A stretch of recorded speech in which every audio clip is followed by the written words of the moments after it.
Alright guys, so nandito na tayo ngayon sa part 6 ng ating video series for differential equations. And nandito pa rin tayo sa elimination of arbitrary constants. So ngayon naman sasagutan natin itong problem na nakikita ninyo ngayon. So we have y is equal to c1 sin 80 plus c2 cosine 80. Okay, so sa nakikita natin dito, meron tayong variables na y and t, diba? But meron tayong nakikitang tatlong constants na nandito. Meron tayong C1, meron tayong C2, but meron pa rin tayong A, no, na constant. Di ba sinabi natin sa ating previous video that if we have two arbitrary constant, we are expecting to have a second derivative. So, the same way kapag meron tayong tatlong arbitrary constant, we are expecting to do third derivative, di ba? But in here, meron tayong tatlong constant. We have C1, C2, and A. But it is mentioned here that A is a fixed constant, not to be eliminated. So, ibig sabihin na kailangan lang natin na alisin dito or eliminate na constant is yung constant C1 and C2. So, meron lang tayong dalawang constant na eliminate. So, therefore, we are expecting only to have second derivative. Okay, so let us do that here. So, meron tayong equation number 1 here, which is y is equal to c1 sin 80 plus c2 cosine 80. Okay, so let us now try to do that. We're going to take the first derivative of our given equation. No? So we have y prime is equal to our constant c1. Then the derivative of sine 80, which is cosine 80, times the derivative of 80, which is a. Right? And then plus our constant c2. Then the derivative of cosine 80, which is negative sine 80. Then the derivative of 80, which is a. Okay, so simplifying this, we have y prime is equal to a c1 cosine 80 minus a c2 sine 80. Right, so katulad ng sinabi natin kanina, no, we have two arbitrary constant here, so we are expecting to have second derivative. So okay, now so I'm going to take now the second derivative of our equation. So I will have y2 prime is equal to our constant, which is a c1. Then the derivative of cosine 80, which is negative sine 80, times the derivative of 80, which is a. Then minus our constant AC2 times the derivative of sine 80, which is cosine 80, times the derivative of 80, which is a. Okay, so let us simplify that. So y2 prime is equal to, we have negative a squared, so negative a squared c1 sine 80, then minus a squared c2 cosine 80.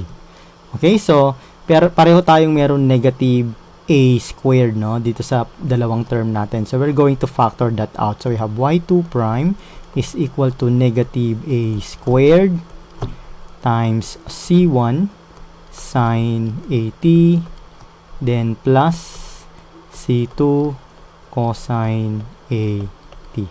Now, what you can notice here is itong nasa loob ng ating grouping symbol na parenthesis, ano, which is c1 sine 80 plus c2 cosine 80 is actually equal dito sa ating given. No? So, that means this whole terms na nasa loob ng ating parenthesis is actually equal to y. Because y is equal to c1 sine 80 plus c2 cosine 80, which is this one. So, given that, we will now have y2 prime is equal to negative a squared y. Okay, so to get our equation, we will have y2 prime plus a squared y is equal to 0. So this is our final answer for this problem, no? So let us try to solve another one. Okay, so let us have our second problem here. So let us say we have y is equal to a x squared plus b e to dx. Okay, so meron tayong dalawang arbitrary constant dito. We have a and b. So therefore, we are expecting to have second derivative. So let me first take the first derivative. So we have y prime is equal to our constant a, the derivative of x squared, which is 2, x, then the derivative of x, which is 1, plus our constant b, then okay, the derivative of e to the x is e to the x times the derivative of x, which is 1, ba? So simplifying this, we have y prime is equal to 2a x plus b e to the x. Okay, so para hindi tayo mahirapan, i-label na natin yung mga equation natin, no? So let's say this is equation 1 and yung first derivative natin is our equation 2. Okay? So now let's take our second derivative kasi meron tayong dalawang arbitrary constant to eliminate. So therefore, we are expecting a second derivative. So let's now take the derivative of y prime, which is y2 prime. Then our constant 2a times the derivative of x, which is 1. Then plus the derivative of be to the x. So our constant b times the derivative of e to the x, which is e to the x times the derivative of x, which is 1. Okay, so our second derivative is y2 prime is equal to 2a plus b e to the x, and that will be our equation 3. Alright, so ano yung pwede nating gawin dito ngayon sa ganitong klase ng mga equation na nakuha natin? What we'll do is to subtract itong acting equation number 2 to equation number 1. Okay, so we're going to subtract that. Right, so ang gagawin natin is to subtract equation 2 to equation 1 or from equation 1. Okay, so from equation 1. Okay, so gawin na natin yan. So we have y prime dito sa left side, no? We have, sulat muna natin para hindi tayo malito. Okay, so our first derivative, okay, yung ating equation 2, which is y prime is equal to 2ax plus b e to the x. Ito yung ating equation 1, equation 2. Now we're going to write our equation 1, which is y is equal to a x squared plus b e to the x. Okay, so you can see the reason bakit natin to ginagawa, no? Because pareho sa ating equation 1 and equation 2 is having b e to the x. So if you're just going to subtract itong equation natin, we will be able to eliminate itong ating b e to the x. So we're going to subtract this. Okay, so unahin natin dito sa left side ng ating equation. So we have y prime minus y. Okay, so dito na tayo sa right side. So we have 2ax minus ax squared. So we do not have same term dito, no? So susulat lang natin siya. So we have 2ax minus ax squared.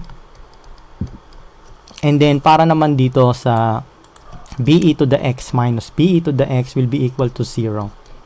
So we do not have that anymore. Nawala na yung ating arbitrary constant na b. So this will be our equation number 4. Okay, so ano yung susunod na gagawin natin? What we'll do now is to subtract itong equation 3 natin dito sa equation 2. Because if we subtract that, we will be eliminating b to the x, katulad nung ginawa natin kanina, no? So we will be subtracting equation 3 to equation 2, no? So isulat ulit natin para mas madali na maintindihan, no? So subtract equation 3 from equation. Okay, so ngayon sulat muna natin para hindi tayo malito. Equation 3 muna, which is y2 prime. So we have y2 prime is equal to 2a plus b e to the x minus our equation 2, which is same nito, no? Because our equation 2 is the first derivative. So we have y prime is equal to 2ax plus b e to dx. Okay? So, katulad ng ginawa natin kanina, because if we subtract itong equation 3 sa equation 2, we will be able to eliminate b e to dx. Okay? Kaya natin ginagawa yan. So, unahin natin yung left side. We have y2 prime minus y prime is equal to, we have 2a and minus 2ax, which is not same term, so we're just going to write that. So we have 2a minus 2ax, and then para naman sa ating be to the x, so we have be to the x minus be to the x, so this will be equal to 0. So this will be our equation number 5. Now, ano yung ma-observe natin dito sa ating equation 4 and equation 5? Well, you can observe that lahat ng terms natin dito sa right side is having our arbitrary constant a. So therefore, we can actually factor out our constant a dito sa ating mga terms. So unahin muna natin itong equation number 4 natin. No? So I'm going to factor out our arbitrary constant a. So from equation 4, we're going to factor out yung arbitrary constant na a. So we will have y prime minus y is equal to a times 2x minus x squared, no? So, yan pa rin yung ating equation number 4. And for equation 5 naman, itong nandito sa harap natin ngayon, no? So, we're going to factor out our arbitrary constant a. So, we have y2 prime minus y prime is equal to a times 2 minus 2x. Okay? So, ito yung nakuha natin. Kailangan na lang ma-eliminate is itong arbitrary constant na a. So, ano yung gagawin natin? We cannot just subtract, no? Kasi this is multiplication. Okay? So, we need to distribute that to every term. So, para ma-eliminate natin yan, ang kailangan natin gawin is to divide equation 4 to equation 5. Okay, so we will be dividing. Okay, so divide equation 5 by equation 4. Okay, so yan yung gagawin natin. We're going to divide itong mga equation natin para ma-cancel yan. So I'm going to show you that. So equation 4, we have equation 5, I mean, we have y2 prime minus y prime. Then divided by equation 4, so we will be dividing that by y prime minus y is equal to equation 5, which is a 2 minus 2x, okay, divided by equation 4, which is a 2x minus x squared. Now, makikita ninyo dito, no, if we divide this, our a will be cancelled out. Okay? So, now, naalis na natin yung arbitrary constant natin. So, kailangan na lang natin i-simplify ito para makuha natin yung ating differential equation. Ano? So, we will be having cross multiplication here. So, we have y2 prime minus y prime times 2x minus x squared. This is equal to y prime minus y times 2 minus 2x. Alright, so we're going to distribute this now. So we have y 2 prime times 2x minus x squared minus y prime times 2x minus x squared. This is equal to y prime times 2 minus 2x minus y times 2 minus 2x. Okay, so we're going to simplify itong ating equation. So, for y2 prime, there's nothing much to do here dahil lahat ng term naman natin, ito lang naman ang may y2 prime, no? So, we're just going to factor out x from here. So, we have y2 prime times x. We have 2 minus x. Okay, so basically, yan lang ang pwede natin gawin dyan. And, in here, meron tayong dalawang term na merong y prime. So, ito lang yung meron tayong pwede pang i-simplify. Pero dito, wala na rin masyado because ito lang yung term natin na merong y, no? So, I'm going to distribute itong y prime natin, ano? So I will have here y prime 2x plus y prime x squared is equal to y prime 2 minus y prime 2x. Then this is minus, I'm going to factor out 2, so I have 2y 1 minus x. Okay, so ano yung nakikita natin dito? So we have minus y prime 2x and minus y prime 2x here, so this will be cancelled out, no? Now, I'm going to transpose lahat ng nandito sa right side ng equations papunta sa left side, no? So, I will have y2 prime x and then I have 2 minus x. Then, plus y prime x squared minus y prime 2. And then, transposing this sa right side, I will have plus 2y 1 minus x is equal to 0. So I can still factor out y prime here. So I have y2 prime x 2 minus x, then plus y prime x squared minus 2, then plus 2y 1 minus x is equal to 0. Okay, so this is our final answer para dito sa ating problem ngayon. And basically, we already covered a lot dito sa elimination of arbitrary constant by differentiation and combination.